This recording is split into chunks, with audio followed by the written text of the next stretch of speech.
ꯑꯍꯥꯟꯕꯃꯛꯇꯗ ꯃꯌꯥꯝꯕꯨ ꯇꯔꯥꯝꯅ ꯑꯣꯛꯆꯔꯤ social media platform ꯑꯃ ꯑꯣꯏꯔꯤꯕ ꯐꯦꯁꯕꯨꯛꯇ ꯊꯥꯒꯠꯅꯔꯛꯄ ꯏ ꯄꯥꯎ ꯈꯔ ꯃꯌꯥꯝꯒꯤ ꯃꯐꯝꯗ ꯊꯝꯖꯔꯤ꯫ ꯀꯨꯀꯤꯁꯤꯡꯅ ꯁꯄꯔꯃꯦꯅꯥꯔꯣꯝꯗꯒꯤ ꯀꯪꯂꯥꯇꯣꯝꯕꯤ ꯅꯝꯗꯥꯏꯂꯣꯡ ꯐꯥꯎꯕ ꯃꯥꯁ ꯔꯦꯂꯤ ꯂꯥꯛꯄꯗ ꯁꯦꯟꯇ꯭ꯔꯦꯜ ꯐꯣꯔꯁꯁꯤꯡꯅ ꯇꯤꯌꯥꯔ ꯒ꯭ꯌꯥꯁ ꯀꯥꯞꯇꯨꯅ ꯇꯥꯟꯈꯥꯏꯈ꯭ꯔꯦ꯫ ꯂꯣꯏꯅꯅ ꯀꯪꯂꯥꯇꯣꯝꯕꯤꯒꯤ ꯏꯔꯥꯡ ꯃꯔꯛꯇ ꯀꯨꯀꯤ ꯑꯃ ꯋꯤꯡꯒꯔꯅ ꯇꯛꯄꯗ ꯁꯤꯔꯦ ꯍꯥꯏꯔꯤ꯫ ꯅꯣꯅꯦ ꯗꯤꯁꯇ꯭ꯔꯤꯛꯀꯤ ꯔꯣꯡꯗꯥꯏ ꯈꯨꯟꯗ NSN GPRNꯒꯤ ꯖꯩꯂꯦꯠ ꯖꯦꯂꯤꯌꯥꯔꯣꯡ ꯔꯤꯖꯟ ꯑꯃꯁꯨꯡ NSN GPRNK ꯅꯤꯀꯤꯒꯤ ꯖꯦꯂꯤꯌꯥꯔꯣꯡ ꯔꯤꯖꯟꯒ ꯈꯨꯌꯦꯛ ꯄꯤꯅꯈ꯭ꯔꯦ꯫ ꯃꯦꯃꯣꯔꯦꯟꯗꯝ ꯑꯣꯐ ꯑꯟꯗꯔꯁꯇꯦꯟꯗꯤꯡ MOU ꯑꯃꯁꯨ ꯁꯥꯏꯟ ꯇꯧꯅꯈ꯭ꯔꯦ ꯍꯥꯏꯔꯤ꯫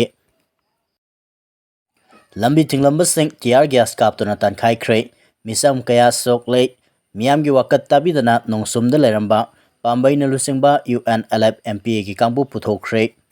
ꯏꯝꯐꯥꯜ ꯏꯁ ꯗꯤꯁꯇ꯭ꯔꯤꯛꯀꯤ ꯅꯣꯡꯁꯨꯝꯗ ꯂꯩꯔꯝꯕ ꯄꯥꯝꯕꯩꯅ ꯂꯨꯆꯤꯡꯕ UNLFꯒꯤ ꯀꯦꯗꯔꯁꯤꯡ ꯍꯧꯈꯤꯕ ꯅꯨꯃꯤꯠ ꯈꯔꯅꯤꯒꯤ ꯃꯃꯥꯡꯗꯒꯤ ꯍꯧꯅ ꯃꯅꯤꯄꯨꯔ ꯂꯩꯉꯥꯛꯅ ꯂꯧꯊꯣꯛꯅꯕ ꯍꯣꯠꯅꯕꯗ ꯂꯩꯔꯝꯕ ꯃꯤꯌꯥꯝꯒꯤ ꯑꯊꯤꯡꯕ ꯄꯨꯝꯅꯃꯛ ꯅꯝꯈꯥꯏꯔꯕ ꯇꯨꯡꯗ ꯃꯐꯝ ꯑꯗꯨꯗꯒꯤ MPAꯒꯤ ꯀꯥꯡꯕꯨ ꯑꯗꯨ ꯅꯝꯗꯨꯅ ꯄꯨꯊꯣꯛꯈ꯭ꯔꯦ꯫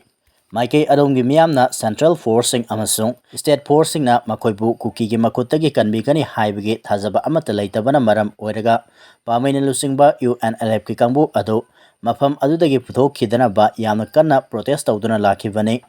MPAꯒꯤ ꯀꯥꯡꯕꯨ ꯑꯗꯨ ꯄꯣꯁꯠ ꯑꯗꯨ ꯊꯥꯗꯣꯛꯂꯒ ꯃꯅꯤꯄꯨꯔ ꯂꯩꯉꯥꯛꯅ ꯍꯥꯟꯅꯗꯒꯤ ꯍꯧꯅ ꯃꯐꯝ ꯄꯤꯗꯨꯅ ꯊꯝꯈ꯭ꯔꯕ ꯊꯧꯕꯥꯜ ꯗꯤꯁꯇ꯭ꯔꯤꯛꯀꯤ ꯏꯉꯧꯔꯣꯛꯇ ꯂꯩꯕ ꯀꯦꯝꯞꯇ ꯄꯨꯈ꯭ꯔꯦ꯫ ꯃꯁꯤꯡ ꯌꯥꯝꯂꯕ ꯃꯤꯌꯥꯝꯅ ꯃꯈꯣꯏꯕꯨ ꯃꯐꯝ ꯑꯗꯨꯗꯒꯤ ꯄꯨꯈꯤꯕ ꯌꯥꯔꯣꯏ, ꯃꯈꯣꯏꯅ ꯑꯩꯈꯣꯏꯕꯨ ꯉꯥꯛ ꯁꯦꯟꯕꯤꯔꯛꯈꯤꯕꯅꯤ ꯍꯥꯏꯗꯨꯅ ꯑꯌꯨꯛꯀꯤ ꯄꯨꯡ 9 ꯔꯣꯝ ꯇꯥꯔꯛꯄꯗꯒꯤ ꯍꯧꯅ ꯅꯣꯡꯁꯨꯝ ꯇꯥꯕ ꯂꯝꯕꯤꯁꯤꯡ ꯊꯤꯡꯖꯤꯟꯕ ꯍꯧꯔꯛꯈꯤ꯫ ꯂꯝꯕꯤꯗ ꯎ ꯋꯥ ꯐꯩꯖꯤꯟꯕ ꯑꯃꯁꯨꯡ ꯐꯠꯇ ꯍꯥꯎꯊꯤꯁꯤꯡ ꯃꯩ ꯊꯥꯗꯨꯅ ꯁꯦꯀ꯭ꯌꯨꯔꯤꯇꯤ ꯐꯣꯔꯁꯁꯤꯡ ꯃꯐꯝ ꯑꯗꯨꯗ ꯆꯪꯍꯟꯗꯅꯕ ꯌꯥꯝꯅ ꯀꯟꯅ ꯍꯣꯠꯅꯈꯤ꯫ ꯀꯥꯏꯅꯊꯪꯗ ꯁꯦꯟꯇ꯭ꯔꯦꯜ ꯄꯦꯔꯥꯃꯤꯂꯤꯇꯔꯤ ꯐꯣꯔꯁꯀꯤ ꯃꯁꯤꯡ ꯌꯥꯝꯂꯕ ꯄꯥꯔꯁꯣꯅꯦꯜꯁꯤꯡ ꯑꯃꯁꯨꯡ ꯃꯅꯤꯄꯨꯔ ꯄꯨꯂꯤꯁꯀꯤ ꯇꯤꯝ ꯀꯌꯥꯃꯔꯨꯝ ꯃꯐꯝ ꯑꯗꯨꯗ ꯊꯣꯝꯖꯤꯜꯂꯛꯈꯤ꯫ ꯀꯦꯁꯄꯔ ꯌꯥꯎꯅ ꯃꯈꯜ ꯃꯈꯥ ꯀꯌꯥꯒꯤ ꯒꯥꯔꯤꯁꯤꯡ ꯅꯝꯗꯨꯅ ꯆꯪꯁꯤꯜꯂꯛꯄꯗꯨ ꯃꯤꯌꯥꯝ ꯑꯗꯨꯅ ꯄꯨꯡ ꯀꯌꯥꯃꯔꯨꯝ ꯃꯨꯛꯅꯗꯨꯅ ꯊꯝꯈꯤ꯫ ꯇꯨꯡꯗ ꯄꯨꯂꯤꯁꯅ ꯇꯤꯌꯥꯔ ꯒ꯭ꯌꯥꯁ ꯁꯦꯜꯁꯤꯡ ꯀꯥꯞꯇꯨꯅ ꯃꯤꯌꯥꯝ ꯑꯗꯨ ꯇꯥꯟꯈ꯭ꯔꯕ ꯃꯇꯨꯡꯗ ꯅꯣꯡꯁꯨꯝ ꯆꯤꯡꯊꯛꯇ ꯂꯩꯔꯤꯕ ꯄꯥꯝꯕꯩꯅ ꯂꯨꯆꯤꯡꯕ UNLFꯀꯤ ꯀꯦꯗꯔꯁꯤꯡ ꯑꯗꯨ ꯃꯁꯤꯡ ꯌꯥꯝꯂꯕ ꯐꯣꯔꯁꯁꯤꯡꯅ ꯂꯧꯊꯣꯛꯄ ꯆꯪꯁꯤꯟꯕ ꯉꯝꯈꯤ꯫ ꯃꯤꯌꯥꯝꯒꯤ ꯑꯊꯤꯡꯕ ꯑꯗꯨ ꯊꯨꯒꯥꯏꯈ꯭ꯔꯕ ꯇꯨꯡꯗ ꯍꯥꯟꯅꯗꯒꯤ ꯍꯧꯅ ꯊꯧꯔꯥꯡ ꯇꯧꯗꯨꯅ ꯃꯐꯝ ꯑꯗꯨꯗ ꯌꯧꯔꯛꯈ꯭ꯔꯕ 10ꯁꯨꯕ ARBꯒꯤ ꯍꯕꯜꯗꯥꯔ ꯑꯃꯅ ꯂꯨꯆꯤꯡꯕ ꯄꯥꯔꯁꯣꯅꯦꯜ 50 MPAꯅ ꯂꯩꯔꯝꯕ ꯃꯐꯝꯁꯤꯡ ꯑꯗꯨꯗ ꯄꯣꯁꯠ ꯂꯧꯅꯕ ꯆꯪꯁꯤꯟꯈꯤ꯫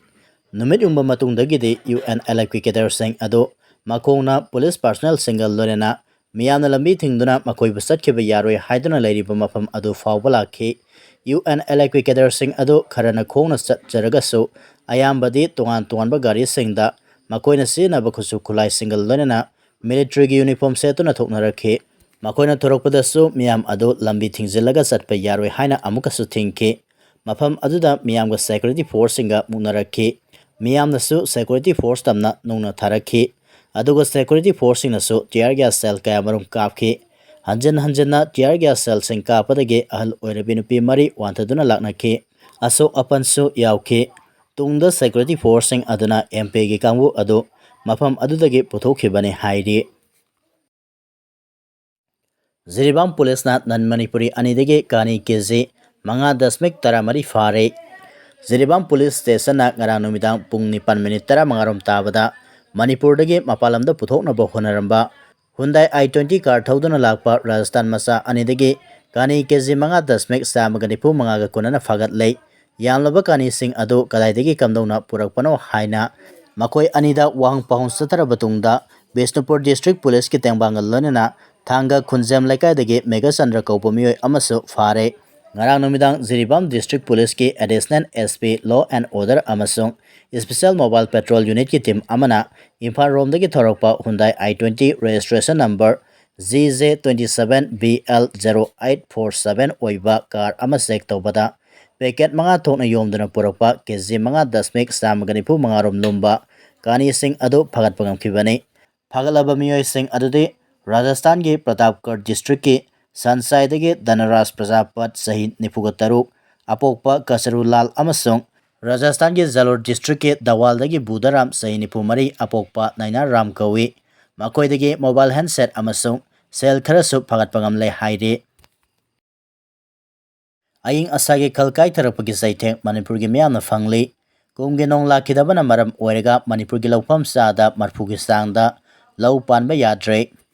ꯃꯥꯂꯦꯝꯒꯤ ꯑꯏꯪ ꯑꯁꯥꯒꯤ ꯈꯜ ꯀꯥꯏꯊꯔꯛꯄꯒꯤ ꯁꯥꯊꯤꯔꯕ ꯆꯩꯊꯦꯡ ꯃꯅꯤꯄꯨꯔꯒꯤ ꯃꯤꯌꯥꯝꯅ ꯐꯪꯂꯦ꯫ Saitheng asina maram oireduna sahi asida pre-monsoon su lakhide aduga monsoon su yoraktre kumgi nong sudabana maram oireduna state asigi law uba yaba lawpam sada marfu romgi sangda law panba yanadre. State ki agriculture department ki phangba paugi matung enna Manipur ki tampak lamgi law uba yaba lawpam ase hectare lakh ama lising humpu manga dagina hectare lakh ama lising marfu romni singi lam singda sarana hectare lising tara dagi kun rom ase law unai singi lawpam singdadi phau thabagi culture ase tapna tapna mangsilaktuna popi pambi thabada oina mai onsenkhre.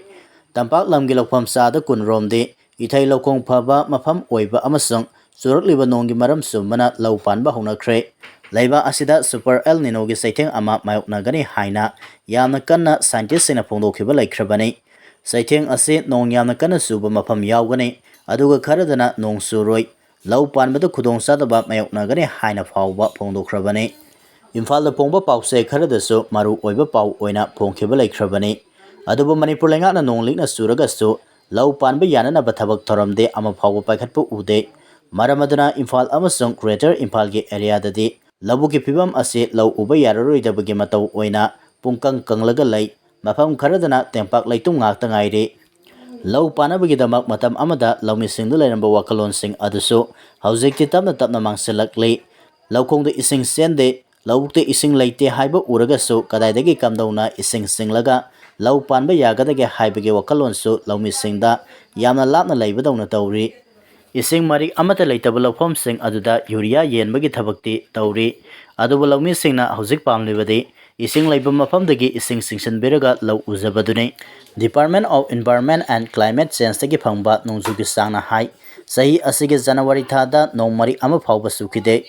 February thadana 0.44, March dana 164.67, April thada 99.9 amasung May thada 132.36 khaktamak suki. June thagi oinasu mafam kharadana nong khara hena suba aduga mafam kharadana isu sudana leiri. Sahi asige oina nong subugi sang asisu sufam thokpa sangdagi santhina hanthari. Adumakpu North East State oriba Arunachal Pradesh amasung Assam dadi nong yamna kana subana maram oireduna natural disaster kaya maram thokle. Manipur dana nong di manglaga nong oina subadi sude. Adubu nong mangbasina maram oirega sabagi sangdi karamakai fari haina report asina phongdorakle. Sana hatpa miyoi buna zelda mi hatpa buna PM oiri haina Karnataka ki Congress leader Hari Prasad phongdokhre.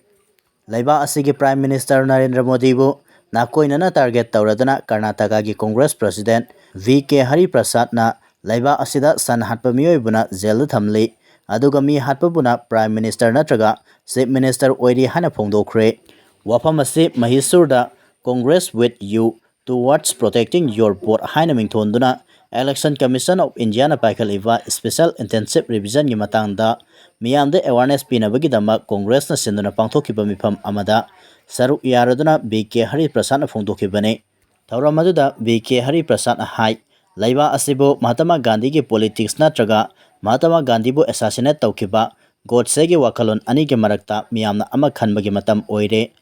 Aikoi khudemakna politics tawe politics tawba haibase phataba ama natte adubo religious ta yumpham oidana politics tawriba sengdage aikoi khudemakna section ba mathau tai. Laiba asida ngasi oiriba politics ki phibam ase san hatpa miyoi buna jela thambagi thawong aduga mi hatpagi maral laiba miyoi buna Prime Minister amadi Chief Minister oibane. Hariba politics ase asumba Congress pu thajaba thamliba Congress ki member khudemakna laiba asida amuk hanna thoktanaba honagadabani haina phongdoke. BJP amadi RSS ke mathakta maral siraduna BJP amadi RSS na laiba asigi constitution bu thajaba thamde haina su mahana makata na phongdoke.